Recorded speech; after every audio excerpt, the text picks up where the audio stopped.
ensinamento quando eu tinha, acho que 11 anos, estava na escola. E a minha vida e a vida da minha sala inteira foi impactada pela vida dele. Foi impactada pelo amor que ele tinha pelas pessoas. Impactada por quem ele era. Ele fazia o serviço dele na escola com excelência. A gente vê a excelência da vida dele. Ele foi o melhor professor de história que eu tive. Eu falo dele para todo mundo que quiser falar de escola assim: olha, minha vida na escola foi meio assim, mas eu tive um professor.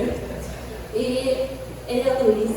Foi por causa dele que eu tive meu primeiro contato com missões, foi por causa dele que eu comecei a ir, frequentar outra igreja, eu tive amigos lá, mas ele impactou a minha vida, impactou a vida da minha sala de aula, e o ministério que ele tem hoje é tremendo, ele tem servido ao Senhor há muitos anos, e eu pedi para você ler aqui.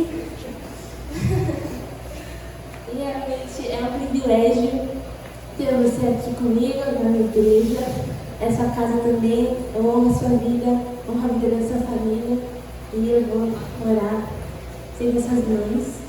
Senhor, eu te agradeço por essa oportunidade. Senhor, eu agradeço pela vida de Luiz, eu agradeço pela forma que o Senhor tem usado ele no seu ministério, Jesus. Eu peço para que nessa manhã os corações sejam abertos, os ouvidos sejam abertos, para que o teu Espírito Santo penetre no mais profundo através da vida dele. Que a boca dele, Senhor, seja tua, e que tudo que ele falar aqui, Senhor, a gente possa levar como ensinamento para as nossas vidas, Senhor. Que essa manhã seja uma manhã de transformação em nome de Jesus. E amém. Fica à vontade.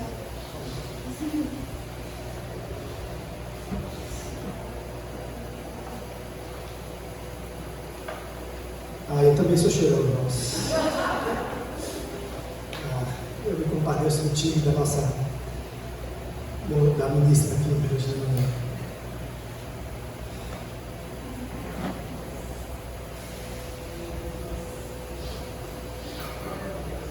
Quero agradecer a oportunidade que os irmãos me deram. Chegar aqui mais pertinho de vocês, pela oportunidade de estar aqui nesta manhã e de compartilhar com vocês algo que eu também recebi. Há um momento da nossa vida que nós somos formados e Deus vai acrescentando dia a dia a palavra, o estudo, o encorajamento de outros irmãos, de pais na fé que eu também tive, até que um dia todas essas sementes plantadas no nosso coração frutificam. E aí a gente tem também a oportunidade de acrescentar a vida de outros. Então, o que na verdade eu estou fazendo aqui é dividindo com vocês algo que eu também recebi. Espero eu que vocês, como bons filhos de Cristo que todos nós somos, também tenham essa oportunidade de dividir isso. O apóstolo Paulo diz assim: o que de minha parte ouvistes, passem a homens fiéis e idôneos, e eles a outros homens fiéis e idôneos. Homens aqui no sentido de humanidade mesmo, Homens, mulheres, crianças, jovens e assim por diante. Quero convidar você a abrir sua Bíblia comigo, por favor, em Lucas capítulo 24.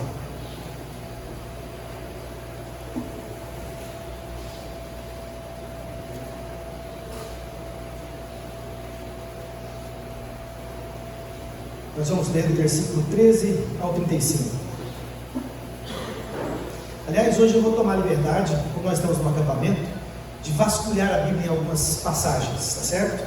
Para que a gente possa ir ao cerne da missão, ao que sustenta a nossa fé quando nós falamos de missão. E para isso é muito importante que nós conheçamos as Escrituras. Então, Lucas capítulo 24, versículo 13, diz assim: naquele mesmo dia, 2 deles estavam de caminho para uma aldeia chamada Emaús, distante de Jerusalém 60 estádios, e iam conversando a respeito de todas as coisas sucedidas. Aconteceu que, enquanto conversavam e discutiam, o próprio Jesus se aproximou e ia com eles. Os seus olhos, porém, estavam como que impedidos de o reconhecer. Então lhes perguntou Jesus: que é isso que vos preocupa e de que ides tratando à medida que caminhais? E eles pararam bem entristecidos. Um, porém, chamado Cleopas, respondeu dizendo: és o único, porventura, que, tendo estado em Jerusalém, ignoras as ocorrências desses últimos dias? Ele lhes perguntou: quais? E explicaram o que aconteceu a Jesus, o Nazareno, que era varão profeta, poderoso em obras e palavras, diante de Deus e de todo o povo, e como os principais sacerdotes e as nossas autoridades o entregaram para ser condenado à morte e o crucificaram. Ora, nós esperávamos que fosse ele quem havia de redimir a Israel, mas depois de tudo isso, é já este o terceiro dia desde que tais coisas sucederam. É verdade que também algumas mulheres das que conosco estavam nos surpreenderam, tendo ido de madrugada ao túmulo, e não achando o corpo de Jesus, voltaram dizendo terem tido uma visão sobre anjos, visão de anjos aos quais afirmam que ele vive. De fato, alguns dos nossos foram ao sepulcro e verificaram a exatidão do que disseram as mulheres, mas não o viram. Então lhes disse Jesus: ó nécios, loucos, nécios e tardos, lentos de coração para crer tudo o que os profetas disseram. Porventura não convinha que o Cristo padecesse, morresse e entrasse na sua glória? E começando por Moisés, discorrendo por todos os profetas, expunha-lhes o que a seu respeito constava em todas as Escrituras. Quando iam se aproximando da aldeia para onde iam, fez-lhes menção de passar adiante. Mas eles, os discípulos, o constrangeram a Jesus, dizendo: fica conosco, porque já é tarde, o dia já declina. E entrou para ficar com eles. E aconteceu que, quando estavam à mesa, tomando ele aqui, Jesus, o pão, abençoou-o, e tendo partido, lhes deu. E então se lhes abriram os olhos e reconheceram, mas ele, Jesus, desapareceu da presença deles. E disseram um ao outro: porventura não nos ardia o coração quando ele pelo caminho nos falava, quando nos expunha as Escrituras? E na mesma hora, levantando-se, voltaram para Jerusalém, onde acharam reunidos os 11 e outros com eles, os quais diziam: o Senhor ressuscitou e já apareceu a Simão. Então os dois contaram o que lhes acontecera no caminho e como fora por eles reconhecido no partir do pão. Vamos orar mais uma vez? Pai bondoso, nós te louvamos, nós te agradecemos, nós o bendizemos, porque o Senhor é bom e as suas misericórdias duram para sempre. Nós agradecemos, Pai, porque o Senhor veio ao nosso encontro nesta manhã, e o Senhor falou conosco, e o Senhor ministra o nosso coração ainda com a exposição das tuas palavras, da tua Escritura. O nosso pedido, Pai, é que o teu Santo Espírito, o mesmo que inspirou as Sagradas Escrituras, fale conosco nesta manhã, instrua a nossa vida e o nosso coração, e o faça não porque nós mereçamos, mas porque o Senhor é gracioso. É o Senhor que deseja instruir a nossa vida e salvar a nossa alma, e nós agradecemos em nome de Jesus. Amém. Meus irmãos queridos, quando eu penso na vida cristã, eu penso numa árvore como esta. Talvez você já tenha visto alguma vez e comparado a vida cristã a uma árvore assim. A nossa vida começa com os nossos alicerces, com a nossa raiz, e ela vai se fincando em tudo aquilo que nós vamos aprendendo, né? Então nós vamos aprendendo sobre o Evangelho, e aí nós fincamos mais a nossa raiz. Depois nós aprendemos mais sobre os profetas, e aí nós aprendemos e vamos fincando mais a nossa raiz. Aí depois nós vamos para Apocalipse.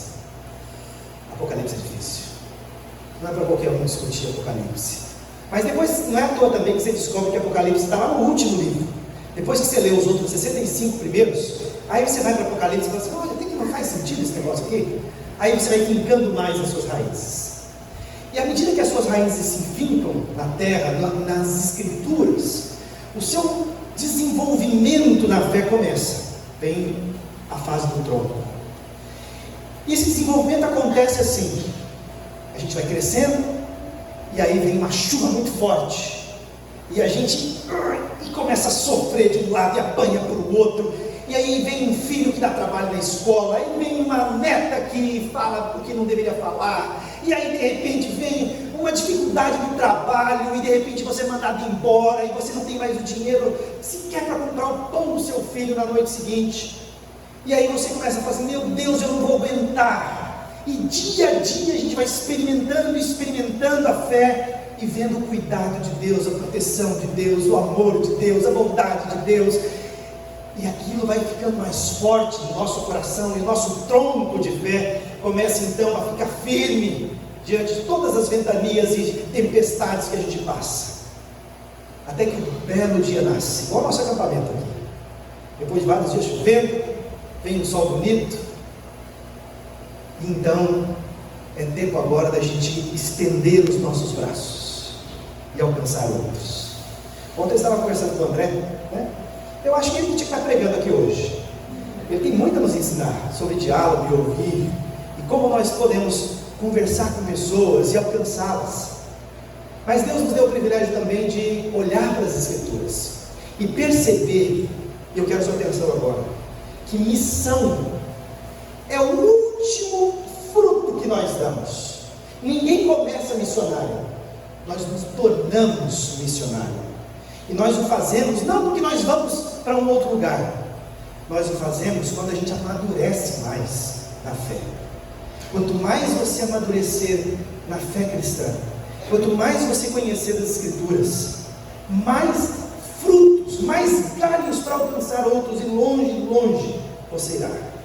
E é por isso que nós vamos olhar para a experiência desses irmãos lá no caminho de Emaús e perceber como com eles foi essa trajetória de se tornar missionários. Mas não porque eles foram para outro país, não porque eles foram para outro lugar. Eles permaneceram onde estavam, na cidade deles, na casa deles, na igreja deles, com os amigos deles. Mas algo mudou aqui dentro. E eu quero dizer para você, se você também receber do Espírito Santo, do alto, a mudança que eles tiveram, vocês verão que naturalmente missões vai fazer parte da vida de vocês. Quando eu falo missão, talvez você fale, que negócio é esse? Missão é o ato intencional de você se aproximar de alguém e de compartilhar com essa pessoa daquilo que mudou a sua vida, do Cristo. E você o faz de muitas maneiras. No passado, quando o cego, que não conhecia nada de Jesus, foi perguntado, quem curou você? Como que você era cego? Como que você se tornou? Olha, eu não sei nada dessas perguntas, eu só sei de uma coisa, eu só sei que eu era cego e agora eu vejo. Era a única coisa que ele tinha para falar de Jesus. Eu sei que eu era de um jeito e eu estou transformado. E a experiência de fé dele depois vai fazer com que ele conheça mais fundo Jesus e tenha mais o que dizer. Mas ele não começa dizendo, senta aí que eu vou pregar para você 45 minutos sobre Jesus Cristo. Ele não começa assim. Ele começa apenas dizendo assim, eu era cego e agora vejo. O que você vai compartilhar com o seu vizinho? O que a senhora, quando abrir a sua casa, receber as suas vizinhas, de repente chamar para um chá, para um café, você prefere chá ou café? Café. No Brasil é café, né? Na África é chá. Eles são mais ingleses. Eu sei que quando a gente reunir com as pessoas e começar a conversar com elas, você não vai dizer, olha, eu vim aqui simplesmente para pregar 50 minutos sobre Jesus. Não. Você vai conversar com elas. Nosso irmão ontem foi muito feliz ao dizer, nós vamos dialogar com eles. Vamos ouvir. Porque diálogo tem muito mais com ouvir do que com falar. E a gente é muito difícil de fazer isso. Mas vamos olhar as Escrituras e vamos ver sobre quais são os efeitos que a ressurreição de Cristo pode trazer ao nosso coração, a fim de que nós nos tornemos alguém que compartilhe da palavra. E isso tem muito mais a ver com Deus do que conosco. Vejamos. Deixa eu dizer uma coisa para vocês. A nossa irmã que ministrou louvor, ela falou assim, eu sou do time dos que choram. Eu também sou. Mas mesmo as pessoas que não choram, são pessoas muito sensíveis. Sabia disso? Às vezes a gente está aqui quietinho, não vem nenhuma lágrima no rosto, mas no coração está lá assim, meu Deus, que negócio é esse? A gente sente algo, não é verdade? Porque Deus nos fez pessoas sensíveis. Todos nós. A gente assiste um filme muito bonito. O que acontece no final? Alguns choram. Outros não choram. Eu sou macho não chora. Mas Deus nos fez pessoas sensíveis. E a nossa sensibilidade é a principal arma no trabalho de evangelizar alguém. Porque é a nossa sensibilidade que nos faz perceber o que o outro precisa. É a nossa sensibilidade que nos faz perceber como nós estamos, quem nós somos, o que viemos aqui. É a nossa sensibilidade que nos faz ouvir mais do outro. É a nossa sensibilidade, irmãos. Nós temos aqui na história bíblica 2 homens que estavam saindo de Jerusalém e indo para uma cidade chamada Emaús. Eles estavam caminhando um bom período do tempo. E eles estavam com que tipo de sentimento? Tristes. O versículo diz aqui, olha a sua Bíblia junto comigo. Eles pararam entristecidos. Olha o versículo 17. Eles estavam tristes, muito tristes. Porque afinal de contas, rapaz, eu saí da minha casa, eu larguei o meu trabalho, eu deixei tudo que eu tinha para trás, e eu fui seguir um homem que me chamou dizendo que ele era o próprio Deus encarnado, de que ele era poderoso para fazer infinitamente mais do que eu pensava e pedia. Eu comecei a seguir um homem que foi capaz de transformar água em vinho, e disse que assim como ele é capaz de transformar elementos da natureza, ele é capaz de transformar a minha vida e o meu coração. Eu segui alguém que era capaz de tirar do pão pedaço, e multiplicar de tal maneira, e acabar com a fome humana. E ele disse que assim como ele é capaz de acabar com a fome humana, ele também seria capaz de aplacar a minha alma, a fome da minha alma. Eu vi ressuscitar um homem da morte, Lázaro. Eu o vi. E ele disse que ele era o caminho, a verdade e a vida, e que ninguém iria ao Pai, e que ele era a ressurreição e a vida, e que quem cresce nele, ainda que morra, viveria. E eu segui, com toda a minha força, eu abri mão de tudo, e por 3 anos, aqueles discípulos seguiram Jesus, e ouviram de Jesus, e aprenderam de Jesus, mas pegaram Jesus, e bateram Jesus, e machucaram o Mestre, e o mataram, e eu o vi morrer, e por 3 dias, silêncio, completo silêncio.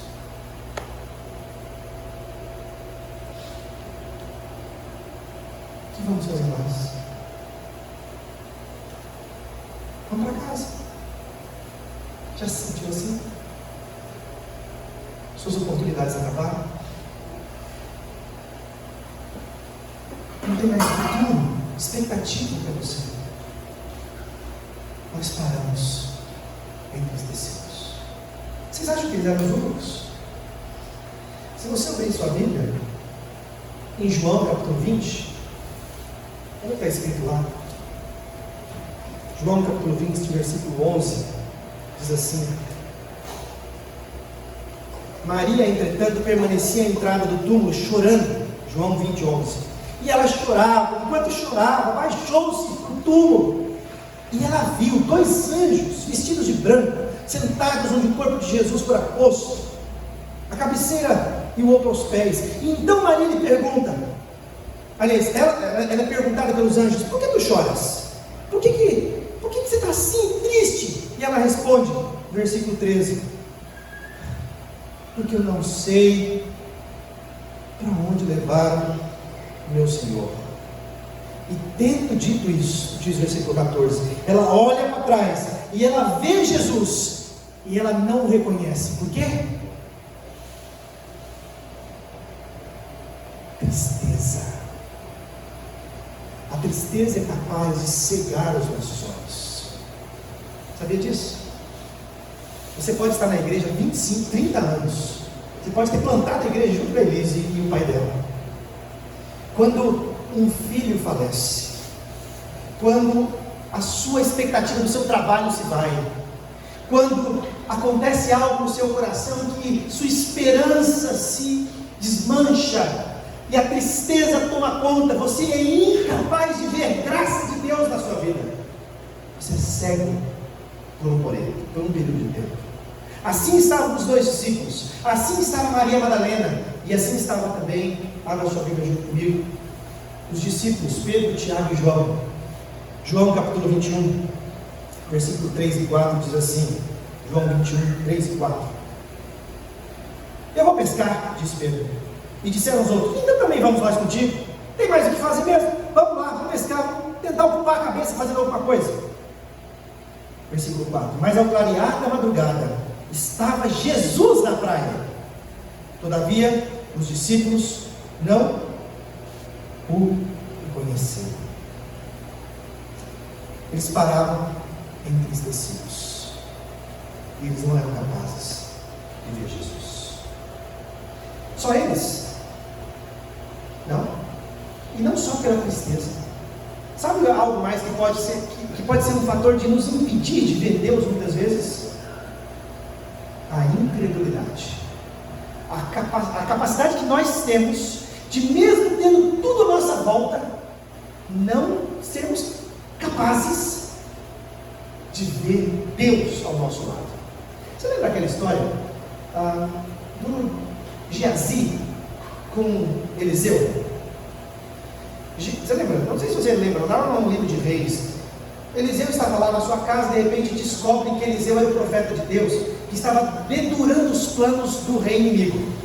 Aí de repente eles chamam um exército para rodear a casa de Eliseu e pegarem ele e prenderem ele. A intenção era matá-lo. Aí Geazi, o servo, o ajudante do profeta, acorda. Eu não sei se ele escovava o dente naquela época, mas eu imagino que ele coloca a mão na água, tira as revelas do rosto, vai abrir a janela, e quando ele abre a janela, meu Deus, ele vê 5.000 homens na frente da casa de Eliseu, e ele já sabe o que vai acontecer. Ele vai morrer. Porque se vão matar o profeta, o que vão fazer com o servo do profeta? Ele já correndo para Eliseu, fala assim, mestre, meu Deus do céu, cara, eu estou melhor, cara, estou louco para morrer. E Eliseu levanta com uma naturalidade. Ele diz assim, eu posso orar com você? Ele pode, mas vamos ver, já nasce a unção, vamos para o céu. Ele diz assim, Senhor, mostra para Geazi o que eu estou vendo. E de repente Deus abre os olhos daquele servo, e ele é capaz de ver um exército de anjos em volta do exército humano. No final da história, ele engana, o exército é enganado, vai para dentro de Israel, enfim. Mas o exército de anjos não foi usado para nada. Foi simplesmente para Geazi ter a noção de que Deus estava ali. A incredulidade, irmãos, é capaz de nos cegar também. E você tem essa história de incredulidade, por exemplo, entre os anjos, entre os discípulos. Olha o versículo 18 do nosso texto, Lucas capítulo 24, versículo 18, mostra para nós exatamente a incredulidade. Quando Jesus diz assim, olha, és tu, quando o discípulo Cleopas diz assim, você é o único que não sabe o que está acontecendo? Jesus, aconteceu isso e isso com ele. E aí no versículo 24, Jesus diz assim, 25, ó nécios e tardos de coração para crer em tudo que os profetas disseram. Vocês não entenderam nada. Já se passam 3 dias, ele morreu. Sim, vocês não entenderam que o Cristo havia de padecer. E Jesus então começa a pregar para aqueles discípulos. E aí é interessante como a história se desenvolve. Eles estão chegando depois de caminharem o dia inteiro. Quem já andou assim 10 quilômetros? Quem já correu uns 10 quilômetros da tribuna? Sério? Tem meu respeito, viu? Eu já corri também, em sonhos. Não sei se eu já falei para vocês, mas o meu esporte favorito é correr. Então, quando você quiser praticar esporte comigo, é só me convidar. Vou feliz da vida. Agora, correr não dá. Não é à toa que algumas coisas vão se acumulando ao longo do tempo, não é? A gente sabe bem como é que é. Eles haviam andado 10 quilômetros, 11 quilômetros, a distância de 11 estádios, aproximadamente 11 quilômetros. E eles haviam chegado na casa onde ficariam depois de andar o dia inteiro. Aí eles, vamos entrar, né? Está todo mundo cansado, suado aqui. Não. Onde o senhor vai? Eu estou embora, Jesus disse. Não, fique conosco, você está conversando com a gente o dia inteiro. Entra em casa, toma um banho, come alguma coisa. Depois passa a noite aqui. Viajar de noite é perigoso. Quem que viaja de noite essa hora, sozinho, está maluco? E Jesus entra. E diz o texto bíblico que eles sentam juntos. E eles vão jantar juntos. E de repente Jesus pega o pão. E de repente Jesus parte o pão. E quando Jesus parte o pão, eles olham para a mão do mestre. E eles reconhecem a forma como aquele homem partiu o pão. Eu já vi isso antes. Não é possível. E ele olha um para o outro. E quando eles vão olhar de novo para Jesus, eles se põem. A primeira lição desse texto, meus irmãos, é que quando Jesus foi falando ao coração deles, aqueles irmãos tiveram pela primeira vez os seus olhos desimpedidos. Os olhos desimpedidos para a compreensão da nossa vida espiritual. E isso é só Deus quem pode fazer. Veja, eles estavam andando com Cristo, com olhos entristecidos. Eles ouviam a Jesus, mas os seus olhos estavam cegos pela incredulidade. Até que de repente, no partir do pão, podia ter sido qualquer outra coisa, podia ter sido um acidente, não podia haver. E Deus usa acidentes até para abrir os nossos olhos, não abre? Como é que foi o seu abrir de olhos? Porque há um determinado momento na sua vida, mesmo para aqueles que nasceram na igreja, cresceram na igreja, a gente batiza a criança, ou no seu caso, apresenta crianças, não é? Mas há um momento na vida dessa criança que ela, por ela própria, toma a sua própria decisão. Na igreja presbiteriana ela faz a sua única profissão de fé, e aqui ela é batizada. O significado é o mesmo, simplesmente para dizer, ela entendeu que os seus olhos foram abertos. Todos nós temos uma experiência de fé, e só Cristo pode nos abrir os olhos, porque é pela graça que nós somos salvos mediante a fé. Isso não vem de nós, não há nada que eu possa fazer em vida, conscientemente, para que Deus abra os meus olhos. Não parte dele, ele vem ao encontro, e alguma coisa acontece, e os meus olhos estão abertos. Eu só posso fazer missão na minha vida, quando eu tenho olhos abertos, para enxergar o que Deus faz em mim e em torno de mim. Quando nós falamos de missão, nós estamos falando de um olhar aberto ao sobrenatural da vida cristã. Nós estendemos agora há pouco o clamor pelo Mateus. O que nós fizemos? Nós reconhecemos que nós não somos capazes de entrar naquela UTI e curar a vida do Mateus. Nós não somos capazes.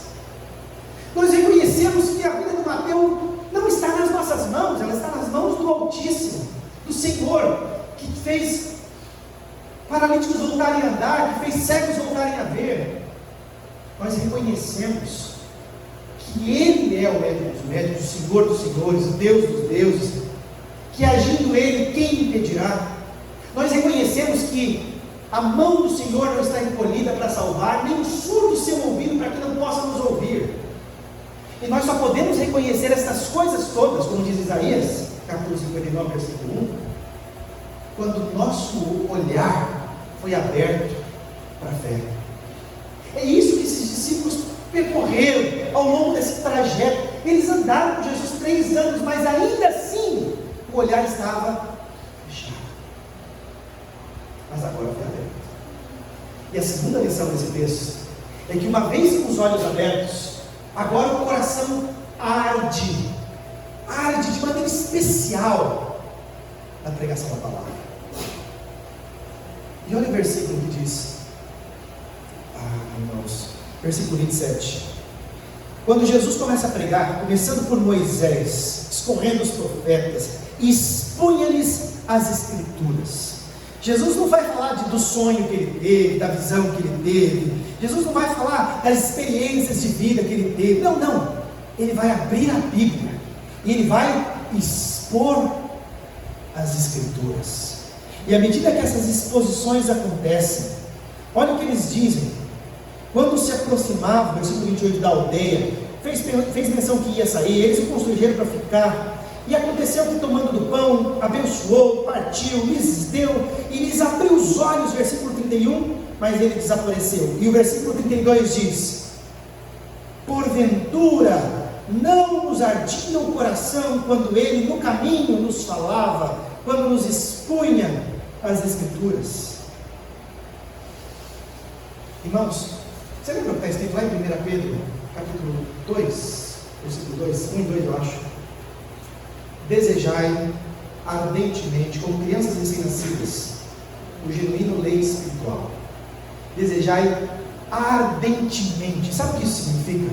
Significa que você pode todos os dias buscar mais e mais e mais. E quanto mais você buscar, mais você se encher, mais fome vocês terão. Você lembra? Qual é o salmo mais conhecido da Bíblia? Vou fazer uma enquete aqui. O Salmo 23. O que diz o Salmo 23? O Senhor é o pastor, nada me faltará. Ou a versão mais próxima da tradução hebraica é: de nada tenho falta. Não me falta nada. Eu não sinto falta de nada.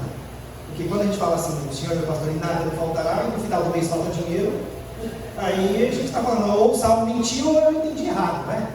Não, eu entendi errado, porque de nada tenho falta. Eu não sinto falta de nada, porque o Senhor é meu pastor. E ele diz assim: ele me prepara uma mesa diante dos meus adversários. A cena é de um anfitrião de casa que arruma uma mesa. Sabe a casa de vó? Quando a avó diz assim: vem cá, meu filho, vem tomar café comigo. Eu fiz um bolinho para você. Eu fiz pão de queijo para você. Eu não sei se vocês vieram de Minas, né? Alguns vieram, sabem bem o que eu estou dizendo.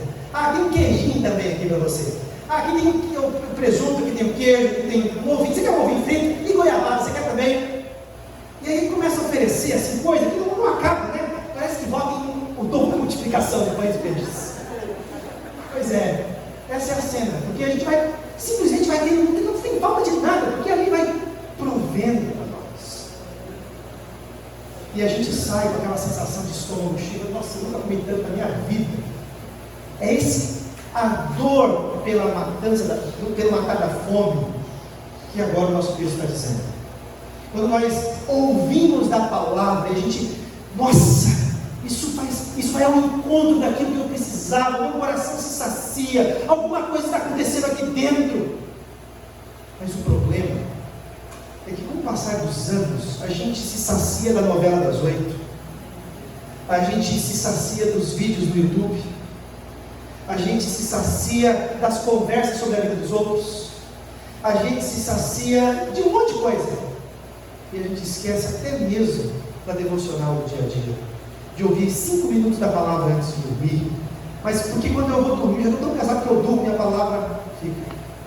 Às vezes nem orar mais eu consigo, porque eu começo a orar e já durmo. Eu digo no dia seguinte, amém. E o desejo pela palavra se perdeu. Não dá para falar de missões quando o nosso coração não pega fogo pela palavra. Sabe por quê? É igual casamento. Quem casou sabe o que eu vou dizer. A gente começa a namorar a pessoa, e aí você levava ela para sair, saía? Hoje você leva também? Se falar aqui, não, ela liga agora. Ah, você trouxe para cá. Saiu bem. Já viram aquela esposa, né, reclamando da não, a gente não sai para comer pizza, agora meu marido até pé de casa. A gente não sai mais. E aí começa a ficar uma relação assim bem fria, né? Mas quando você estava namorando, às vezes você chegava para o seu amigo e você fala assim: meu amigo, você não sabe, essa mulher era boa demais para mim. E Deus me deu um presente, a gente conversa horas. E aí você falava para sua mãe, você falava para sua avó, você falava para seu amigo. E vinha naturalmente. Porque quando você está apaixonado, seus olhos brilham, sua frio, né? Fica até um pouco. O que é que eu vou dar de presente? Calma aí, você não vai estar aqui, você vai ficar até bravo comigo. Calma aí, não tem nada disso aí, né? Quando você sai, meu amigo. Mas enfim.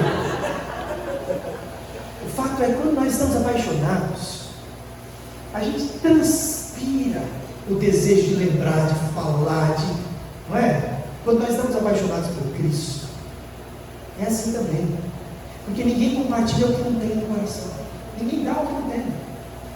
Então a gente precisa se alimentar e colocar mais de Jesus em nós, mais de Jesus em nós. Porque convém que Ele cresça e que eu diminua. Convém que eu me alimente dEle. Convém que eu fale sobre Ele. Convém que Ele seja o testemunho. Não é um testemunho porque eu vivi. O testemunho é um testemunho porque Ele fez em minha vida. O testemunho só é importante porque Cristo agiu, porque Ele me transformou, porque Ele mudou meu coração, minha forma de pensar. E é isso que alimentava, naquele instante, quando eles se deram conta que Jesus estava ali, é isso que lhes ardeu o coração. Meus irmãos, o que é que arde o seu coração? Muitas coisas podem arder. Mas o meu convite para você nessa manhã é que você tenha o coração ardido pela palavra de Deus. Busque a Deus. Encontre o Senhor em cada página da Bíblia que ele escreveu. Foi o Senhor, por meio do seu Espírito, que inspirou essas Escrituras. E hoje nas mãos nós a temos pela graça. Eu estou entre um povo em Ruanda que tem a Bíblia nas mãos. Mas esse povo não teve contato com a civilização europeia até o século XVI, 1700 e pouquinho, século XVI e 1500. E eles não tiveram contato. Sabe qual é a consequência? Quando a gente fala, por exemplo, redenção, você sabe o que é redenção? Sabe o que é redenção? É a ação de Deus em morrer por nós, em Cristo. Ele morreu por nós, nos redimiu e pagou o nosso preço. Eles não têm essa palavra na linguagem deles. Porque redenção é uma palavra que foi desenvolvida na Idade Média pela igreja cristã. Eles não conheceram a Idade Média. O que é redenção? E para explicar, o que é Trindade? A palavra que para nós é simples. O Deus Pai, Deus Filho, Deus Espírito é um Deus em três pessoas distintas. Você tem noção de que abrir a Bíblia e não tem algumas palavras que faltam para eles, porque eles simplesmente não conheceram no passado. Como é difícil. Nós temos a palavra na língua portuguesa. Nós podemos ler. No Egito, pessoas morrem por serem pegas com uma página dessa escritura. Sabia disso? Estava falando para Nicole. Sabia que no Egito você não pode eu vi aqui o filho da Kézia com 1 Coríntios 11 falando do pão e do vinho. No Egito, se você for pego com suco de uva e pão juntos, você é pego, colocado dentro de um container e jogado no meio do deserto. E você assa lá dentro durante o dia e morre de frio à noite, porque o deserto é assim, até você morrer de fome, de frio, de calor, por alguma razão. Sabia disso? Sabe por quê? Porque eles não aceitam que uma pessoa fale de Jesus para alguém que é islâmico. Então, quando eu quero celebrar a ceia no Egito, eu vou só com pão, migalhas de pão no bolso, e o meu amigo vai só com um suquinho de uva, dentro de uma garrafa térmica, de um copo de café, e aí a gente senta juntos, no banco de uma rodoviária. Eu sento aqui, ele senta ali, a gente nem se olha. Ele fala assim: você quer café? Eu pego o suco, eu tomo e devolvo. Ah, você quer pão? Ah, eu quero. E ali eles param, olham, oram no pensamento, levantam sem nem dizer tchau e vão. Sabe por quê? Porque se eu for pego e eu souber quem ele é, eles vão me torturar até eu dar o nome dele. E eles vão me matar, matar a minha família, matar ele e a família dele. Nós temos o privilégio, vocês celebraram a ceia aqui, vocês batizaram pessoas publicamente. Vocês têm a palavra nas mãos, no celular. Você pode ir para o ônibus, pegar o ônibus, ir para o seu trabalho e ir lendo as escrituras. Algo que no Egito ninguém pode fazer. Na China, eles traduzem a Bíblia, às vezes o livro de João, num negocinho desse tamanho assim, ó. porque eles vão dobrando as páginas, 2, 3 páginas do livro, para a pessoa que passar na borda do país, nas fronteiras, consigam levar às vezes no pé, no bolso, no postilho, na calça, porque aí passa pelo detector de metais, não vai ser detectado, e eles fazem tráfico de Bíblias. Você tem noção disso? São pessoas que, quando recebem uma página das Escrituras, fazem festa por meses, porque eles vão ter o que estudar de Jesus por um ano, com uma página. Desejai como crianças recém-nascidas o genuíno leite espiritual, que é a palavra de Deus. Esse foi o segundo efeito. Quando eles tiveram noção que Cristo estava vivo, seus olhos foram desimpedidos, o seu coração começou a arder. E qual é a consequência de olhos que veem a fé sobrenatural e de um coração que arde? Qual é a consequência? Natural. O texto nos diz: a consequência natural são pés diligentes, pés que se esforçam, pés que saem correndo para compartilhar de Jesus. O texto bíblico diz que eles caminharam 11 estádios. Um estádio é quase 800 e tantos metros. Estou falando de 10 quilômetros. Você andar 10 quilômetros, você começava às 5, 6 da manhã, você passava o dia inteiro andando. Eles chegaram em casa, devem ter provavelmente se lavado. O lavar-se naquela época é lavar o rosto. Não tinha desodorante, né? Sabe como é que é? Lavava as partes baixas do corpo, sovaco, o pé, porque ficava cheio de casa, e provavelmente ele e sua esposa, e falava assim: tira essa sandália aí da porta, não vai entrar aqui, acabei de limpar a casa. Então lavavam os pés e sentavam para comer. E quando Jesus falou que ia passar, que ia continuar andando, não, está noite, é perigoso, é difícil andar de noite, não tem luz, não tem posto Ipiranga no caminho, não tem McDonald's, vai parar, tirar um lanchinho, não tem nada disso, você vai ficar, dorme aqui e a gente vai. Mas diz o texto bíblico que quando Jesus partiu o pão, eles reconheceram Jesus, eles olharam para o outro, eles disseram: não nos ardia o coração? O que eles fizeram? Imediatamente largaram tudo ali e saíram correndo. Eles foram voltar 11 quilômetros à noite. Eles se esqueceram que tinha perigo, eles nem lembraram que não tinha pão, que não tinha comido direito. Eles correram 11 quilômetros simplesmente para encontrar os seus amigos e dizer: ele está vivo, eu o vi. Pés que não interessa para onde vocês têm que ir, interessa que eu tenho que ir. Às vezes a gente está em casa, começa a chover uma chuva como choveu em Santos ontem, a gente não vai para a igreja. Ah não, está chovendo pra caramba, vai começar aquela chuva, vai inundar minha rua. Esses homens andaram 11 quilômetros com o pé no chão, simplesmente para poder contar: ele está vivo. No passado, irmãos, quando nós não tínhamos pastores em cada esquina como nós temos hoje, na época do seu pai, eu não conheci, mas quando você falou aqui da Assembleia de Deus, eu não tenho medo de dizer isso, porque na Assembleia de Deus é assim: onde tem crente tem uma igreja, não tem pastor, mas tem um crente, o crente vai estar lá, eu vou estar lá. O que crente faz? Crente prega, fala de Jesus, eu estou lá. Minha mãe comprou um terreninho no que seria o Rio Branco, lá em São Vicente, lá isolado, último lago lá, não tem nada, literalmente, não tem lama. É sério, não estou brincando não, rapaz, é lama, você tem noção, você deve ter, né? Não?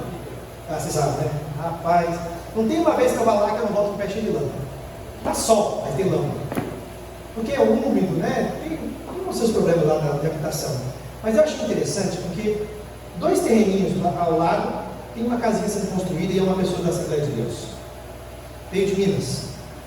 Aí eu fui visitar não minha mãe comprou o terreno para poder construir alguma coisa ali, né, a casinha dela, mas ao lado tem uma moça que vive ali, é muito amiga da minha mãe, e eu fui, porque ela foi membro da igreja presbiteriana, fui visitar, tomar um café, aquela coisa toda, e eu falei: e aí tia, como é que estão as coisas, quais as novidades por aqui? Estava dizendo filhinho, você não sabe, a minha vizinha também é da Assembleia. E a gente já começou a chamar as crianças aqui do bairro para contar histórias para elas da Bíblia. A gente já começou a ajudar as crianças aqui a fazer reforço de escola. E eu quero chamar as mulheres aqui da região para fazer o artesanato, ensinar elas a fazer algumas coisas. E eu sempre vou compartilhar a palavra ali com elas. Mas tinha uma hora ninguém aqui, eu estou vendo a senhora e a moça da Assembleia. Ela falou, não, mas tem um monte de gente assim em volta, é só você começar a passear por aqui que você vai ver. Aí ela perguntou assim, mas o que você vai fazer no seu terreno aí? Por enquanto eu não vou fazer nada. É porque o meu marido não quer me ajudar, ele não quer deixar eu chamar as mulheres para vir aqui em casa. E na casa da nossa vizinha da Assembleia, é muito difícil. Você vai fazer o que lá? Tia, se quiser usar lá, podemos usar lá, podemos. Tem que começar a usar lá. Irmãos, é um chão de terra, no meio do sol, não tem cobertura. Mas as pessoas vão. O que eles estão fazendo? Chamaram o pastor? Não. Eles estão ali, abrir a Bíblia, ler a Bíblia, e simplesmente dizer assim, posso orar por você hoje? Como é que está a sua casa? Como é que está a sua família hoje? Quer tomar um café? Me conta, senta aqui. Me conta, como é que está a sua filha? Você falou que sua filha está com dificuldade na escola, melhorou? E as pessoas começam a falar a vida, dividir os problemas. Olha, eu não posso fazer nada para ajudar você a fazer algo maior, que é colocar esses seus problemas nas mãos de Deus. Vamos orar por isso. E aí eu quero fazer uma pergunta para vocês. Qual é a resposta que você acha que Deus daria para a sua oração quando você intercede para alguém? Qual é a resposta? Essas mulheres que ouviram, que compartilharam dos motivos de oração, elas voltam e dizem, nossa, minha filha, você não sabe, minha filha tirou um A na prova. Como que pode ser possível? Deus que faz. Eu me lembro do primeiro acampamento que eu organizei com os meus alunos, estudantes. Foi em São Vicente, eu era professor de uma escola espírita, em São Vicente. E aí, a minha igreja, a igreja de São Vicente, tem um salão social muito grande. E eu falei com o meu pastor na época, o pastor Fábio, disse, pastor, por que a gente não compra uma mesa de ping-pong, uma mesa de pimbolim? Se a igreja me permitir uma quadra atrás da igreja, se a igreja me permitir, eu vou convidar os meus alunos. E eles vêm jogar aqui na sexta-feira. Mas eles vão vir jogar aqui? E o que você quer fazer com isso? Eu queria só uma oportunidade de orar com eles, ler a palavra para eles. Tá bom. Ele levou o conselho comprou a mesa de ping-pong e a mesa de bolinho. Colocaram lá na igreja. Eu era professor, cheguei na sala de aula e falei assim, eu não posso falar nada de Jesus dentro da escola espírita. Imagina. O espiritismo tem o seu sistema de crença. Mas fora da escola, eu tinha livre, né? Gente, vocês vão fazer o que hoje à noite? Eu vou pra praia, vou pra biquinha, vou pra tal lugar. Eu estou indo no salão que tem ali, sabe? A igreja me emprestou um salão para a gente jogar ping-pong no ping-pong. Quem quiser, tem futebol também. Quem me conhece sabe. Meu esporte favorito é comer. Não é correr, não, comer. Jogar bola não é comigo, eu sirvo de trave. Lembra, Tassi? Eu só travo, fico lá parado, deixo as coisas acontecerem. Chamei aqueles adolescentes, foi uns 15. Semana seguinte foi uns 30. Semana seguinte foi uns 40. Seguinte 60. 6 meses depois eu tinha 120 alunos indo para a igreja toda sexta-feira. Eles iam para fazer o quê? Os meninos para pegar as meninas. As meninas para serem pegadas pelos meninos. E os dois para jogar ping-pong e bolinho juntos. E jogar bola. É sério. E eu sabia disso. À noite, eu vou compartilhar com vocês como que Jesus evangelizava alguém. E normalmente Jesus não tinha muito problema com os pecados das pessoas. Não no primeiro momento. Porque santificação só se desenvolve em quem crê. Quem não crê não pode ser santo. Aqueles adolescentes não queriam nada por enquanto, estavam lá. E semana a semana eles iam ouvindo e ouvindo. Mudava alguma coisa? Na minha opinião, não. Mas eles iam ouvindo. E aí chegou fevereiro. Fevereiro tem um carnaval. Assim, você já foi em acampamento alguma vez na vida? Não, acampamento, que negócio é esse? Eu vou mostrar para vocês. Aí mostrei fotos, eles ficaram super empolgados, mas tinha um problema. O primeiro problema era os pais. Você acha que pais vai deixar os filhos ir para o meio do mato, assim, com alguém que nunca foi? Eu fui visitar cada um dos pais. Eu não era seminarista, não era nada, eu era professor de história. E eu gastei janeiro inteiro visitando um a um, mostrando fotos. Olha, você não está disposto, eu sei que você não está convencido, mas olha as fotos. Se quiser conversar com o nosso pastor, vem conversar aqui. Nós vamos orar, o menino vai dormir diferente de dormitório, nós vamos ficar de olho. Eu fiquei com medo danado, porque se uma menina volta grávida, imagina. Ixi, vocês não têm ideia, eu não dormia 4 dias. No último dia eu estava estressadíssimo. Eu ficava assim, a qualquer barulho. Vocês não têm noção, eu estou falando sério. E eu ia visitando, até que nós tivemos um número de 100 adolescentes não cristãos que os pais deixaram da igreja. Qual que ir para o acampamento? 20 eram cristãos da igreja. Eu falei, bom, agora nós temos um segundo problema. Onde que eu vou arrumar um lugar para tudo isso de gente? E assim, a escola era particular, mas eles eram muito simples. Eles não tinham condições de pagar. A escola era muito barata. Eu era meio que voluntário nessa escola. Era R$5 hora aula. Vocês têm uma ideia? Mas tá bom, estava lá, eu estava no curso de história, estava aprendendo, e eu tinha uma boa oportunidade com eles. Tá bom. Aí eu falei, bom Deus, agora vem o primeiro problema, nós temos que resolver onde nós vamos. E eu liguei para vários acampamentos, tem um site, acampamento cristão. Eu visitei sim, de ligar, né? Uns 30, mas era caríssimo, caríssimo. Nada. Meu Deus, não tem como, não tem para onde ir, vou ter que trazer esse menino para dentro da igreja. Imagina domingo, as velhinhas chegando aqui, vendo um monte de adolescente, uns motinhos, né? Porque imagina, o que eu vou fazer na igreja? Aí uma senhora da igreja falou assim, olha, eu conheci, que nem a mãe de um dos meninos. Olha, a mãe do, eu falo o nome do menino, tem uma chácara em Cariri. Vocês não querem ir para lá não? Eu vou conversar com ela. Eu fui lá conversar. Aí falei assim, olha, eu queria saber se vocês podiam nos emprestar essa chácara. Ah, mas são 120 pessoas, a gente só tem uma casa que cabe mais ou menos 40 ali. E tem um galpão que cabe aí, todo mundo, mas é um galpão, no chão de concreto. Tá bom. Tem que mais? Ah, tem um salãozinho de festa, que a gente faz sinuca, bilhar. Tá bom. Já tem salão de culto, tem os meninos dormem em cima, as meninas dormem embaixo na casa, né? Porque a gente sempre aloja as meninas melhores, isso não é injusto, mas tudo bem. Aí deixei as meninas embaixo. Ah, a cozinha, tinha uma área que a gente pode almoçar lá. Tá bom. Mas tem problema, tem que cobrar, né? Porque luz, quanto você vai cobrar? 40, 50 reais por dia. Não dá. Aí eu fiz as contas e falei assim, posso dizer o seguinte, dívida para mim é sagrada, que Deus te pague. Eu sugiro 20 reais por dia, para custear mesmo, vai ser só o custo da água, da luz, da limpeza, é o que eu posso oferecer. Mas eu tenho certeza que se você aceitar, Deus é capaz de multiplicar esse valor. Eu não sou, mas Deus é. E o que eu estou fazendo é tudo voluntário, todo mundo que vai trabalhar é voluntário. Aí ele olhou assim, tá bom, 4 dias, 80 reais. Tá bom, fechado. Aí eu voltei, aí eu falei com a minha mãe não era convertida ainda, ela estava passando pelo processo de conversão.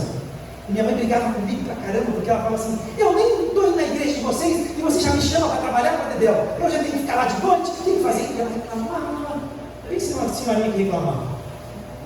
Mas é engraçado, porque Deus converteu a minha mãe trabalhando. É sério, toda sexta-feira eu pedia para ela fazer o lanche cachorro quente e dar para os alunos. E detalhe, quem pagava era ela. Ela ficava brava. Mas ela sempre foi, todas as vezes, por 4, 5 anos. E aí, eu falei assim, mãe, eu preciso de uma ajuda da senhora. A gente vai para o acampamento. Tá, o que você quer que eu faça? Eu quero que você cozinhe. Sozinha? 120 pessoas? Só tem a senhora. Não entendi, não. Só eu, a senhora, mais 3 ou 4 pessoas, que eu preciso que me ajude com os meninos. Vai ficar nos 4, não tem jeito. E minha mãe era cozinheira, ela cozinhava para caminhoneiro. Ela dava conta, só que ela reclamava muito. Ela falou, tá bom, eu vou. Mas eu não vou pagar comida de todo mundo, não. Eu falei, não precisa pagar nada. Aí eu falei, a gente só precisa fazer um cardápio que custe 20 reais para 4 dias. É sério. Ah, minha mãe falou, você está brincando comigo? Não. Nós vamos fazer um cardápio que vai custar 20 reais para 4 dias. Era arroz, feijão, carne moída, era salsicha. Irmãos, nós tivemos um cardápio que custou 20 reais para 4 dias, é sério. Minha mãe saiu abismada de ver como Deus multiplicava as coisas do acampamento. Mas ainda faltavam problemas, um ônibus. E para você arranjar ônibus para 120 pessoas, eram 2 ônibus ou pelo menos 2,50 lugares, que já era caro na época. E ainda mais uns 5 carros para tentar levar todo mundo e a equipe. E aí eu comecei a negociar com cada empresa de ônibus. E aí, olha, não, só posso pagar metade disso, a gente não pode. Eu fui para outra empresa. Até que eu descobri que havia uma empresa em Cubatão que era conhecida como a melhor empresa, só que era mais cara também. Mas eu falava assim, é com ela que eu preciso, porque se o ônibus quebrar, eu vou mandar outro ônibus. E nada pode dar errado, é a primeira vez. E eu sabia que o diabo não perde oportunidade. Se for para algo dar errado, ele vai fazer dar errado, porque a gente não tem outra oportunidade de falar. Então eu falei, não, tem que ser aquela empresa. Aí comecei a conversar com a mulher na época, eu falei, não posso, não. Então me faz falar com a sua gerente. Aí eu para a gerente mandou para outra gerente. Eu sei que no final, irmãos, saiu a R$20. Mas a gente chorava, eu não tive nem ideia da luta que foi para chegar naquele orçamento. R$120. 4 dias para o acampamento. E nós viemos para o acampamento. Nós chegamos no acampamento. E para nossa surpresa, sabe aquela show de Santos? Ela nos acompanhou no acampamento. Os meninos chegaram. Mas foi irmão, as mães estavam nesse acampamento. As meninas chegaram, mas decepcionadas. O que eu posso fazer? Chamei todo mundo. Nós vamos lá para o salão de festa, que é onde tinha a mesa de bilhar, colocamos a mesa de lado. Gente, nós só temos uma coisa que pode fazer. Nós vamos dobrar o joelho agora. Nós vamos orar para que amanhã venha um sol bonito aqui. Aí eu vi os meninos orar e disse, olha isso, 4 dias de chuva previsto na previsão do tempo. Eu falei, Deus pode mudar o tempo, como Deus pode manter. E Ele é soberano, é da vontade dele. Mas orar nós podemos também, nós vamos de joelho orar. Eu fiz uma oração com eles. Eles saíram, todos eles incrédulos. Fomos para o quarto, teve a janta, dormiram. No dia seguinte, sabe esse solzinho que vocês estão vendo aqui? Não é 10% do que foi visto quando amanheceu o sol aqui naquele acampamento.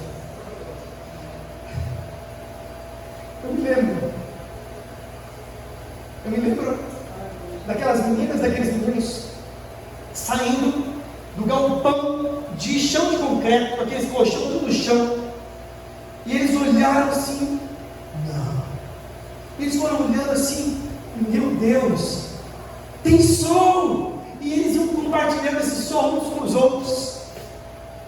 E aí imediatamente eu chamei todos os salão de novo. Falei assim, agora nós vamos ajoelhar de novo e nós vamos agradecer a Deus. Naquele instante, pela primeira vez, eles fizeram um silêncio sepulcral e acompanharam a oração, porque o nosso Deus vive. Deus podia não ter feito milagre algum e simplesmente ter aberto os olhos deles, ter feito o coração deles arder com a mensagem pregada. E nós somos muito assim apegados em ensino, né? Faz parte da nossa maneira de lidar com a igreja. E eu pude discipulá-los de manhã, discipulá-los à noite. Aí brigavam com o Dedéu. Briga é ótima oportunidade de discipulá-los de novo. E aí eles ficavam brigando por comida. Ótimo de novo, vamos sentar para nos resolver. Como é que nós lidamos com a divisão das coisas? Como é que crente lida com? E aí vem um problema com os pais. E aí vem gente que sofre tanto que se corta. E aí vem gente que fala assim, a minha vida é um lixo. Eu prefiro beber do que lidar com meu pai em casa.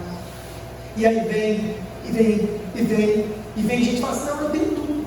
Dinheiro não falta na minha casa, mas eu não tenho meus pais junto comigo. É muito ruim viver como eu vivo, eu prefiro ser pobre. E vem um, e vem outro, e vem outro. Mas quando Deus abre os olhos desses meninos, abriu, eles puderam dizer, por acaso não nos ardia o coração quando Cristo não falava conosco? E muitos desses meninos hoje, muitos não, mas um deles já é pastor, o outro está estudando para ser pastor. Eu tenho questão de filhos e filhas, né?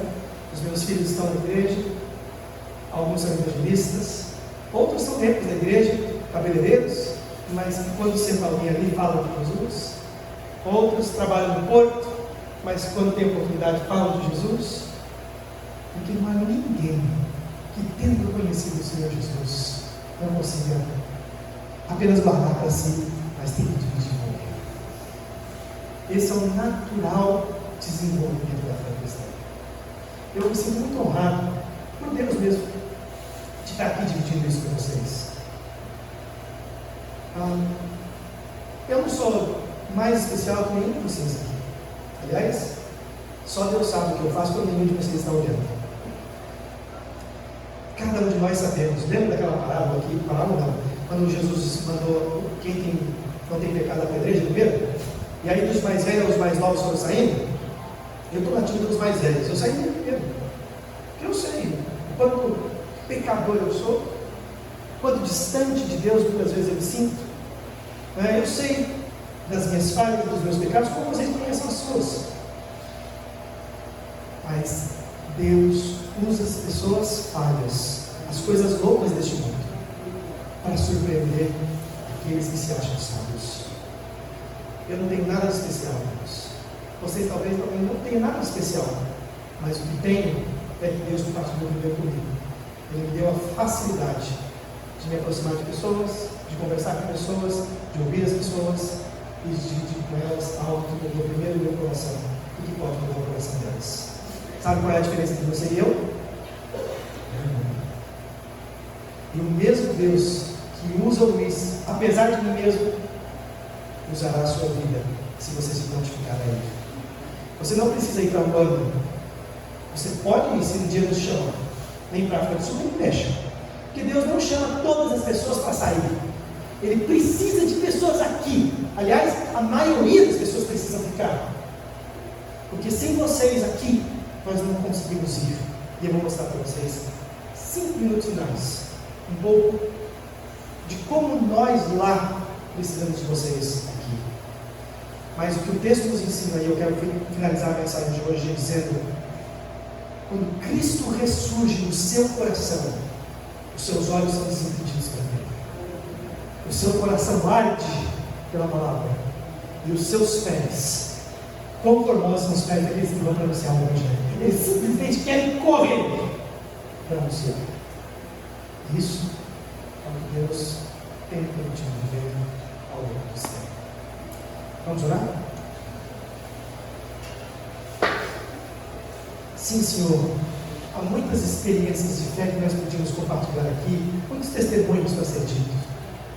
Mas mais importante do que todos eles é a graça do Senhor que é brilhante no nosso olhar, que nos faz enxergar, a Deus, o que sem o Senhor nós jamais veríamos. Mas não somos capazes, ó Deus, de olhar para o Senhor por nós mesmos. Nós precisamos do Senhor. E o Senhor o fez no passado. O Senhor o faz no presente e o fará no futuro. Cada um de nós aqui, ó Deus, desejamos ser instrumentos do Senhor, aonde o Senhor nos colocar. Na nossa casa, se aposentados formos.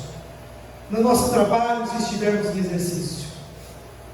Na escola, na universidade, ó Deus, aonde quer que o Senhor nos colocar, dá-nos a graça de compartilharmos a Tua palavra. Ajuda-nos, dá-nos coragem, estratégias. Às vezes a gente nem sabe o que dizer, Pai, mas o Senhor nos ajude, para que isso faça parte de nós dia a dia, porque adoração e missão é estilo de vida. Nós oramos por isso em nome de Jesus. Amém. Antes de eu concluir, eu quero apenas compartilhar com vocês o final, que está lá em Lucas, capítulo 24 ainda, versículo 44. Jesus, depois de ter aparecido mais de 120 vezes, mais de 14 vezes a 120 pessoas depois da sua ressurreição, ele explica: importava que se cumprisse tudo o que de mim está escrito na lei de Moisés, nos profetas e nos salmos. Então lhes abriu o entendimento para compreender as Escrituras. E Jesus lhe disse: assim está escrito que o Cristo havia de padecer e ressuscitar dentre os mortos no terceiro dia, e que em seu nome se pregasse arrependimento para a remissão de pecados a todas as nações, começando de Jerusalém. Vós sois testemunhas destas coisas. Missão começa onde nós estamos. em Jerusalém. Nossa Jerusalém é Santos, São Vicente, é Grande, Guarujá, Vicente Carvalho, onde quer que você more, é a nossa Jerusalém.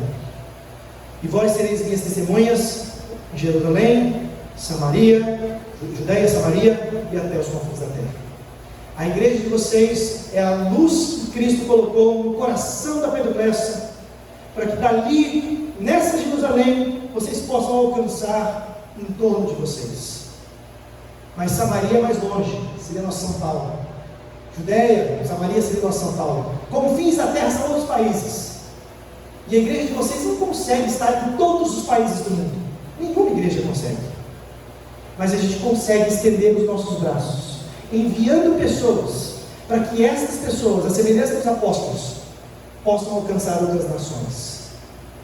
Eu fui pastor da primeira igreja por 8 anos, primeira igreja de Santos, presbiteriana de Santos. Antes disso, fui seminarista por 4 para 5 anos na igreja de São Vicente, e antes disso, como membro da igreja, eu trabalhei como evangelista, mas não porque eu era evangelista, não tinha estrelinha de evangelista. Eu era membro da igreja, eu entendia que eu precisava pregar.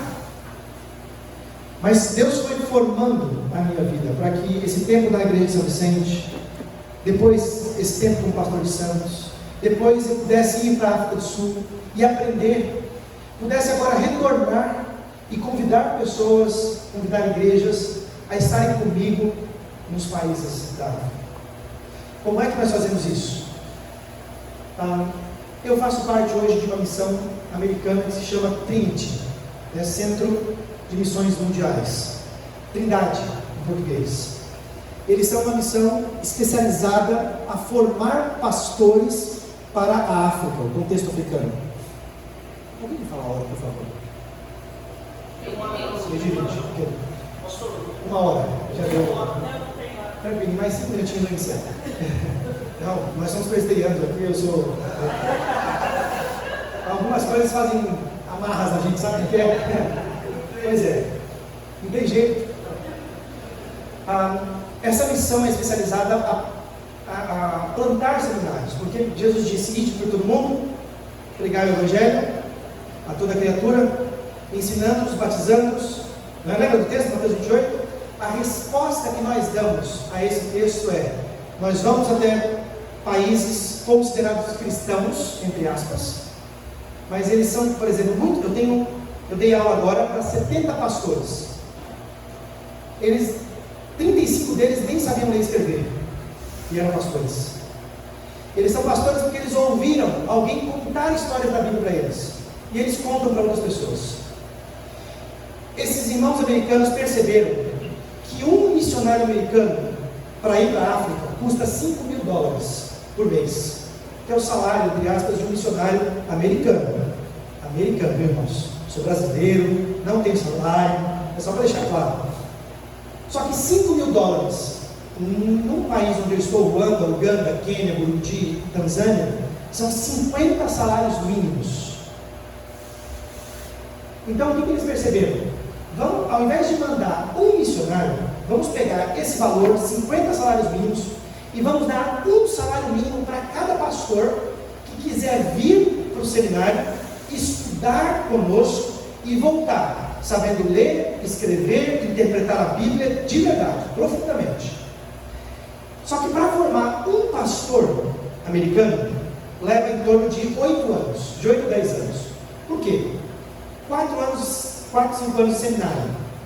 Nos Estados Unidos, depois que você faz seminário, você tem que fazer o mestrado, que é o master deles. Mais 2 anos. Então, se 4 mais 2 são 6. Aí ele começa agora a aprender a língua africana. 3 anos para aprender uma língua. E aí ele vai, quando ele chega na África, ele percebe que a língua que ele aprendeu não é nem metade do que eles falam. Leva mais 1, 2 anos para aprender a falar. Então, no final, ele leva 10 anos, pagando $5.000 por mês. Em 10 anos, isso sai... Quanto que sai isso? Muito dinheiro. E esse muito dinheiro, eu sou melhor com a Bíblia do que com a matemática, né? Esse muito dinheiro é suficiente para construir um prédio, abrir uma faculdade e dizer assim: venham para cá, estudem conosco e a gente paga vocês para estudar. Eu tive 70 alunos estudando. Já formamos a primeira turma de pastores formados no final de 4 anos. 40 alunos, primeiros 40 alunos. Em 4 anos eles plantaram 50 igrejas no meio do coração africano. Então nós percebemos que o que nós precisamos agora, muito mais, não é espaço físico, não é dinheiro, porque os americanos nesse sentido eles têm. O que eles precisam mais é de mestres e doutores que saibam falar inglês para ir dar aula nesses seminários voluntariamente. Eu não sabia, mas eu sempre gostei de estudar. E eu não sabia que Deus estava usando o meu gosto de estudar para terminar o doutorado que eu fiz na educação. Eu tenho um monte de papel lá em casa, não muda nada, viu? São só papéis, mas que abrem algumas portas para quem gosta de estudar. Eu fiz 2 faculdades, História primeiro, por isso eu dava aula de História, depois Teologia. Eu fiz 3 especializações, Aconselhamento Pastoral, Antropologia Cultural e Educação Cristã. Depois eu fiz o mestrado, depois eu fiz o doutorado. E todos esses papéis me deram a oportunidade de conhecer esse ministério que precisava de doutores para ser o diretor, o reitor da faculdade, porque o governo agora está perseguindo a igreja com pessoas que não têm diplomas. Então, com todos esses diplomas, eles ficaram surpresos de ver alguém, um doutor, que está disponível aí para trabalhar de graça, para simplesmente credenciar o curso deles e permitir que pastores sejam formados. É isso que eu vou fazer. Só que, como eu sou missionário e voluntário, eu preciso do apoio de pessoas e irmãos da igreja daqui do Brasil, que um pouquinho, cada um pouquinho, formam o que a gente precisa para comprar as passagens, pagar aluguel, viver, criar criança em outro país. Então é por isso que este ano eu estou no Brasil, visitando igrejas e expondo o projeto. Mas eu não comecei em um ano. Eu comecei, na verdade, pedindo um tempo do ministério, pensando, Deus, eu tenho uma oportunidade para conhecer o campo missionário. E aí, eu pedi um tempo da igreja e decidi ir para os Estados Unidos. E aí Deus falou assim, não, o campo missionário não é dos Estados Unidos agora não. Então tá bom, vou para a Europa, porque afinal de contas a Europa, minha esposa tem passaporte europeu. E aí Deus falou assim, era na época do Covid, os Estados Unidos fechou a porta, a Europa fechou a porta, e eu falei assim, bom, então eu vou para onde? Não vou lugar nenhum, vou voltar para o ministério e vou retomar a pastoral da igreja. Aí um amigo meu falou assim, por que você não vai para a África do Sul? África, né? África é África, né? Eu não esperava fazer missão na África. Vou pensar. Aí fui conversar com a Dani, minha esposa. Amor, o que você acha? Eu estava pensando em ter filho. Aliás, o filho já tinha acabado de nascer em maio. E Samuel estava com 2 meses de vida. Amor, o que você acha de ir para a África? África, como Samuel é pequeno, 2 meses. Tem hospital na África? Eu não sei se tem hospital na África, mas... Cara, aí a gente começou a orar. Mas assim, não estou com vontade de ir não, na verdade. Deu 1 mês nada, 2 meses nada. Quando deu o mês de julho, aí eu falei assim, olha, para ir para a África, a gente tem que estar lá dia 22 de setembro. Se for para ir, tem que aplicar. Aplica. Se a gente quiser, depois a gente não vai. Tá bom. Aí eu fui até o consulado aplicar. Cheguei no consulado e falaram assim, olha, a gente precisa de... isso já era 20 de agosto, mais ou menos. 18 de agosto. A gente precisa de 2 meses para autorizar seu visto. Não, mas eu só posso ir se eu chegar até 22 de setembro. Eu tenho 1 mês. Então você tem que reunir todos esses documentos, chegar aqui ontem, porque em menos de 1 mês não vai sair, certeza. Aí eu voltei para casa e falei assim, então é para ir, porque até eu reunir esses documentos vai levar 1 semana. Eu vou ter 3 semanas para pegar o visto. Aí eu conversei com a Dani, ela falou assim, vamos tentar, se for da vontade de Deus, ele vai abrir a porta. Mas eu acho que ela e eu estávamos meio que assim, tomara que não seja, a gente volta para a igreja, fica tudo em paz. A nossa situação está confortável, está tranquilo aqui. A gente conseguiu o documento, 10 dias depois eu fui lá e apliquei. Faltava exatamente 21 dias para eu poder ir para a África. Aí eu falei assim, amor, se eu for esperar sair a resposta, não vai dar tempo de comprar passagem, ou se tiver que comprar vai ser muito caro. É melhor a gente comprar a passagem. Mas a gente não tem certeza se vai. Depois a gente troca, qualquer coisa vai esperar abrir de novo o Covid acabar, a gente vai para os Estados Unidos, sei lá, a gente foco sempre foi Estados Unidos, Europa, sabe o que é, né? Aí tá bom. Comprei as passagens para segunda-feira, dia 20 de setembro. E esperei. Na última semana, na segunda-feira antes, eu falei com a Dani, ó, se o visto não sair essa semana, acabou. O consulado ele só abre 2 horas por dia, das 10 a meio-dia, na Avenida Paulista, em São Paulo. Aí eu liguei para eles na segunda, uma resposta. Senhor, menos de 2 meses é difícil. 1 mês, olha lá. Terça nada, quarta nada, quinta nada. Na quinta tarde eu falei para a Dani assim, amor, se for para saber se tem visto ou não, a gente vai ter que sair daqui amanhã de manhã, 8 horas da manhã, nós vamos para São Paulo. Vamos chegar lá 10 horas. Porque se chegar o visto 10 da manhã e eles me ligarem, não dá tempo de a gente chegar lá e pegar o visto meio-dia. E a nossa passagem está para segunda-feira de madrugada. Então, ou é hoje ou não é. Mas a gente vai até São Paulo. Vamos ainda com Samuel, pequenininho, pegamos o carro, 8 horas da manhã, chegamos na Avenida Paulista, 5 para as 10, estacionamos o carro, aquele absurdo de estacionamento, caro para Dedéu, sem ter certeza de ter visto. Esperei até 10 horas, subimos, acho que 8º, 10º andar, não lembro bem, daquele prédio da Avenida Paulista, entramos no consulado, era uma salinha pequenininha. Quando eu entro na porta, o rapaz que estava na porta me olha assim, o senhor é o senhor Luiz? Sou eu. O seu visto acabou de sair. Aí eu vou para a Rafa. Tá bom, né? Eu pensei que eu ia para os Estados Unidos. Eu vim por visto, a Dani olhou na minha cara assim, não falamos nada. Pegamos, preparamos, assinamos a documentação, descemos. Bom, tem 2 dias para arrumar a aula agora, né? E ela olhou assim, mas a gente vai mesmo? Olha, amor, eu ouvi dizer que a África do Sul é quase a Europa na África. Paris, sul-africana, sabe? Eu tentei sair pela tangente. Não, tá bom. Vamos, a gente arrumou tudo em 2 dias. Nossos familiares, vocês vão mesmo? Vamos em 2 dias, irmãos. Loucura. E nós fomos para a África do Sul e chegamos na base da Jommu, da África do Sul. A mesma instituição que a Nicole pôde conhecer no México. Nós fomos para a África do Sul, em Worcester, porque era o lugar mais barato que nós encontramos para aprender inglês e servir voluntariamente. E lá nós começamos a se voluntariar. Primeiro a fazer aula de inglês todo dia de manhã, eles nos davam aula, voluntários também, e à tarde a gente ia para as escolas da região, das praças, a gente fazia alguns evangelismos de rua, com um inglês muito limitado, porque eu não falava nada de inglês, a Dani me entendia um pouco mais do que eu, mas em 1 ano e 3 meses, Deus me deu a graça de conseguir me comunicar em inglês.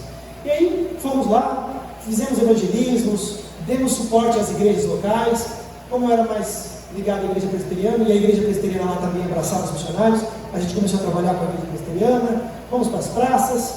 Aqui é uma escola muito legal que eu conheci.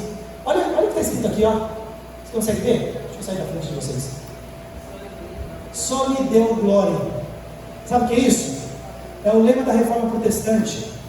No século XVI, quando Martinho Lutero pregou lá as 95 teses na porta da Universidade de Wittenberg, ele questionando a Igreja Católica por 95 afirmações de fé.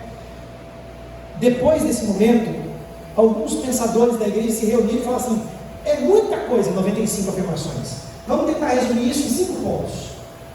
E eles falaram assim: primeiro ponto, somente as Escrituras. Nossa fé é baseada só na Bíblia, somente as Escrituras. Somente a fé em Jesus Cristo salva. Sola fides. Sola Escritura, sola fides. Só fé em Jesus Cristo salva. Sola Jesus Christ, somente Jesus Cristo. Sola fides, sola Christus, sola Scripture. Apenas a graça, sola graça. E somente glória a Deus, sola Deo glória. Aquelas 95 teses foram resumidas em 5 pontos. E os missionários do século XVII saíram da França, foram para a África do Sul e construíram uma igreja, e construíram escola, e essa era uma das escolas públicas construída por missionários do século XVII. Por isso que na porta da escola, só lhe deu glória. Era a única escola pública da cidade que aceitava ouvir o Evangelho. As outras 60 e tantas, nenhuma aceitava mais ouvir a Bíblia. A África do Sul é um país que já foi considerado um país protestante. Hoje se perdeu como muitos países da Europa. Aqui estão na praça, alguns evangelistas de praça, aqui na igreja, né? Aqui sou eu, Samuelzinho.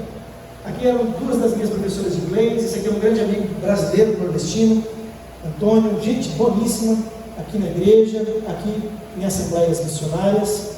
Aqui a equipe de missionários que nós tínhamos na cidade, a maioria deles brasileiros, né? Na África do Sul mais tem brasileiro, gente do céu. Eu não posso falar em inglês, falava mais português na base do que inglês. Essas duas moças eram africanas do Sul, esse senhor também. Restante, tudo brasileiro. Essa aqui é chinesa, dá para ver. Pois é, depois de 6 meses na África do Sul, nós conhecemos uma igreja em Stellenbosch. Stellenbosch é uma cidade universitária lindíssima. Dani e eu, mais alguns amigos, saímos da cidade onde nós estávamos, começamos a conhecer outras cidades. Entramos em Stellenbosch. Chegamos por volta de 6 da tarde. À medida que eu passava na rua, eu vi aquele multidão de jovem em tudo que é canto, universitários, 30 mil estudantes, dos quais 6 mil são internacionais. Aquilo começou a aquecer meu coração. Eu comecei a olhar e falei, meu Deus, tem alguma coisa diferente aqui. Eu sinto, eu não posso explicar, mas eu sinto que há algo diferente aqui. Aqueles jovens todos em barzinhos, restaurantes, um monte de gente. Ficamos 2 dias na cidade, eu olhando e guardando. Voltamos para a base missionária e eu falei para a Dani na base, amor, o que você achou de Stellenbosch? Eu não sei, eu só sei que quando eu cheguei nessa cidade, eu senti alguma coisa diferente, parecia que era para a gente ir para lá. Eu falei, não, você está brincando. Porque eu senti a mesma coisa, eu me encantei, eu senti o meu coração queimar naquela cidade. Mas como que nós vamos sair da base missionária? Porque é muito mais em conta viver na base do que viver fora. Nós precisamos arrumar um aluguel. O aluguel lá é 3 mil, 4 mil reais por mês. Nas casas mais baratas. Como é que eu arrumar esse valor? Meu dinheiro estava acabando, irmãos. Eu fui para a África com os meus recursos. Vendi carro, vendi algumas coisas e fui. Já estava lá 6 meses. O dinheiro acabando. Eu falei, meu Deus, não tem como é que eu vou pagar 4 mil reais de aluguel? 3.500 reais? Como é que eu vou sustentar? Mas não tem que orar. E ver, se Deus quiser que eu vá, mas... E naquela semana, eu falei, e se eu mandar o projeto para algumas pessoas, convidando pessoas a estarem comigo em Stellenbosch? E algumas pessoas responderam, olha, nós podemos ajudar, mas faltava mais caro, faltava um aluguel. Tudo bem. Aí eu falei assim, vamos deixar uma casa, porque antes de eu procurar casa, eu preciso achar onde eu vou congregar, onde eu vou conseguir móvel para essa casa. E aí nós conhecemos uma senhora chamada Ellen. Essa senhora, ela era uma missionária que tinha uma escola de inglês. E ela ficou super feliz quando eu a contatei. Falou, vem para Stellenbosch, eu te apresento na igreja, você tem condições de vir ajudar a gente trabalha com evangelismo de estudantes na universidade. Eu falei, nossa, é o que eu fiz a minha vida inteira, acho que é por aí para mim.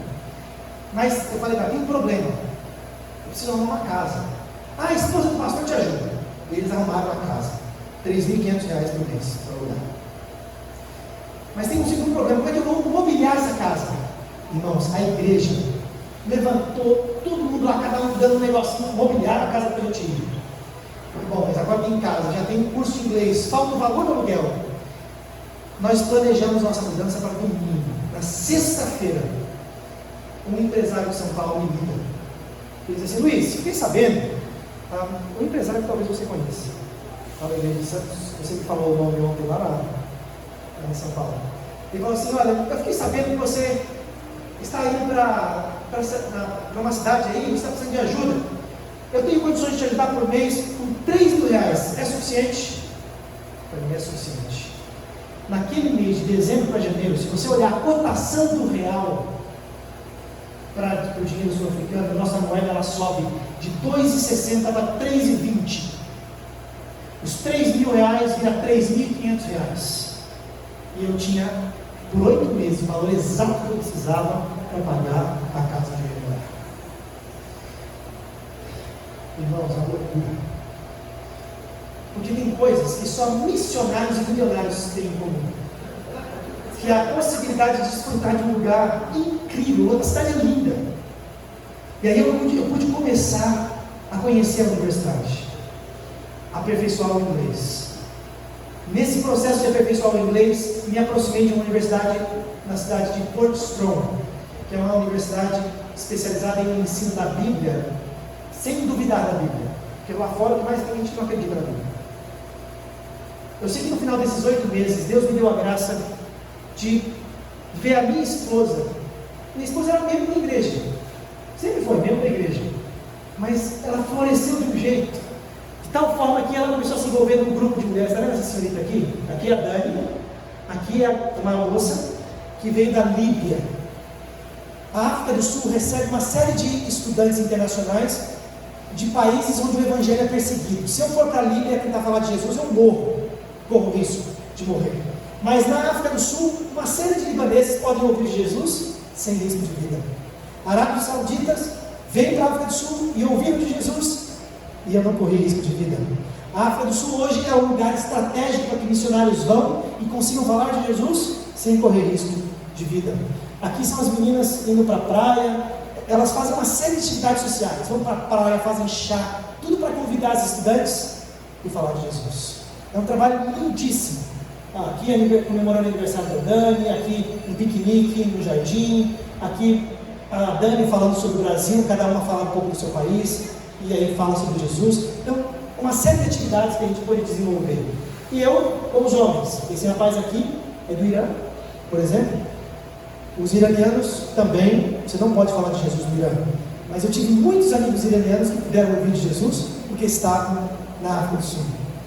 Aqui nós estávamos pegando morango, tudo estratégia. Ia pegar morango para comparar com a videira verdadeira, e a videira verdadeira tem o nome, quem era? Você lembra da videira verdadeira? Jesus Cristo. Tudo que a gente ia fazendo, tentando conectar alguma coisa para falar de Jesus. Aqui nós fomos na praia fazer piquenique, para lembrar quando Jesus ressuscita, e aí eles fazem piquenique, né, fazem peixe e tal, e para nossa surpresa, um dos iranianos leva peixe assado para a gente comer. Nossa, estava bom, hein? Não sei se vocês gostam mais. Aqui em outros piqueniques, eu falei para vocês que o meu esporte favorito é? Mas eu tive que fazer esporte na África do Sul, porque se eu não fizesse esporte, eu não acompanhava os meninos. Muito chato fazer esporte, mas estava lá eu, numa quadra aqui, para fazer esporte, aqui recebendo eles no quintal de casa. Aqui é uma Bíblia em árabe, aqui é uma Bíblia em farsi, que é a língua do Irã. Esse aqui para mim foi o trabalho mais bonito que a igreja lá desenvolvia, que era um trabalho com pessoas com câncer, AIDS e doenças terminais. A igreja simplesmente abriu o salão e falou assim: quem tem problemas de saúde grave, vem aqui, toda semana nós vamos orar por vocês. Irmãos, eles iam visitar essas pessoas, eles oravam com elas. Tudo partiu de uma irmã em casa, que começou a receber pessoas em casa, e por pequeno espaço foram para a igreja. Lindo, lindo o trabalho que eles faziam. Aqui era um grupo familiar de estudantes, aqui é um congresso de missões, não está dando para ver direito, mas tem mais ou menos umas 500 pessoas aí. Aqui evangelismo de escolas, pequenos grupos de adolescentes, acampamentos que nós fizemos, enfim. E essa é a Emília, uma das meninas, né, que nós tivemos o privilégio de conhecer. Emília, ela é da Europa, uma pessoa que estava na África do Sul por muitos anos, foi explorada por igrejas, uma pessoa muito decepcionada com o sistema religioso, mas que nós tivemos o privilégio de vê-la, pouco a pouco, voltando para casa. Enfim, Deus foi muito bom conosco, até que eu conheci esse ministério, né, onde eu estou hoje, pude ir para Uganda, Ruanda, e agora estou me dedicando a trabalhar nesse coração aqui da África, ao esquerdo da África, do continente africano. Quênia, Uganda, Ruanda, Burundi e Tanzânia. Esse é o nosso campus principal que os americanos construíram, seria o nosso seminário, em Capchoa, e aqui em Kigali é onde eu dou aula também sobre teologia sistemática e outras disciplinas para a formação de pastores. Isso é um pouquinho do que eu faço. E vocês podem fazer parte disso, né, de duas maneiras. Em primeiro lugar, vocês podem orar por nós. Porque qual é a resposta que você acha que Deus vai dar para quando vocês orarem pelos missionários que estão no campo. Na primeira igreja, eu tive um minuto missionário. Todo domingo, nós reservávamos um minuto para orar por missionários. Aí, cada semana a gente ouvia um missionário diferente, uma história do missionário, uma carta que eles mandavam, né? A igreja de São Paulo, por exemplo, ela faz a doce missão. Os membros da igreja fazem doces e vendem para que o valor arrecadado lá. Tem uma série de estratégias, mas a primeira delas é oração. Se vocês orarem por nós estaremos amparados por Deus no campo missionário. E a segunda forma de ir é contribuindo conosco. Vocês podem fazer isso de muitas maneiras. Eu tenho certeza que a experiência dos pastores podem ajudar nisso. Mas o mais importante, irmãos, é estender o braço. Porque nós somos pessoas que vão, mas do lado de cá tem gente segurando a corda, como na imagem. Nós só somos capazes de ir porque tem gente aqui segurando a corda para que a gente vá. Eu quero convidar você a participar disso, mas entendendo que a missão é só parte do trabalho, porque a missão ela começa aqui, na igreja de vocês. Não é mais importante o que eu estou fazendo lá do que convidar pessoas ao arrependimento aqui, porque no final das contas são os irmãos nossos que estão vindo para a comunidade de fé, para a graça de Deus. Amém? Posso orar para terminar? Posso ficar de pé? Desculpem o passado tempo, mas eu fico muito feliz pela oportunidade.